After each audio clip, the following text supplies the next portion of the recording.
Okay, so the fifth among C6 principles identified by yours truly as best practices in security operations to be adopted by any security practitioner is collaboration.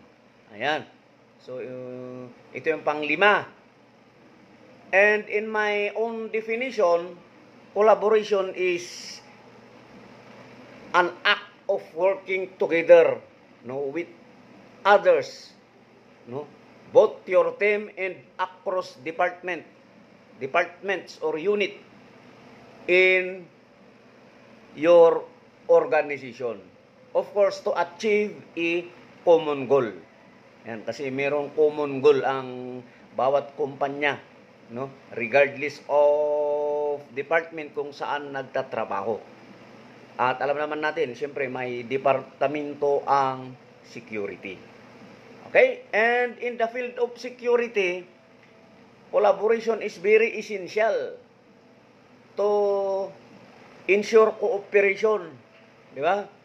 By, of course, requiring guards and officers to actively participate in sharing information, skills, duties, and the responsibilities, and so on and so forth. Basta sharing, tandaan natin. And definitely, collaborative security environment values or promotes a mutual respect, within the department or units, di ba? Including open communication and ultimately shared sense of response ng bawat departamento o unit.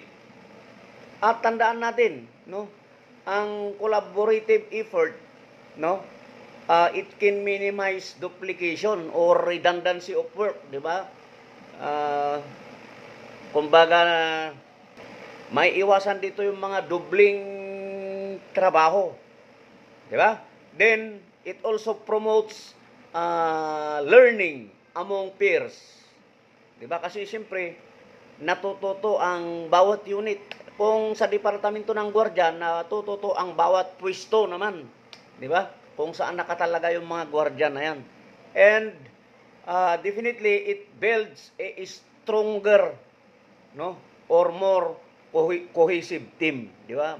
Mas matatag ang team, kapag maganda ang collaboration.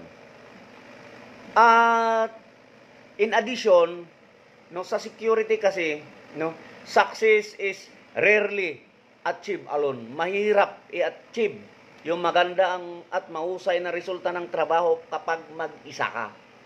Kaya kailangan ang collaboration. It is the product of people who choose to work together with trust, discipline, and shared accountability. Take note of those three.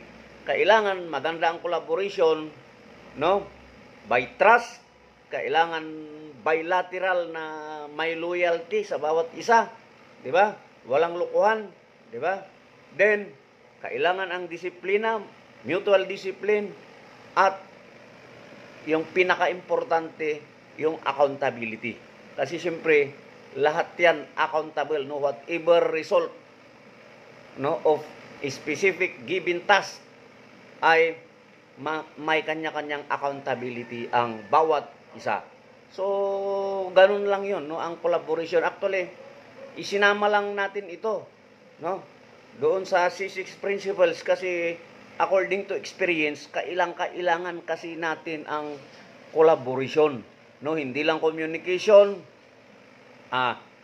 consultation, coordination, cooperation, at itong panglima, di ba? Collaboration. And in our next discussion, meron pa tayong isa na tatalakayin.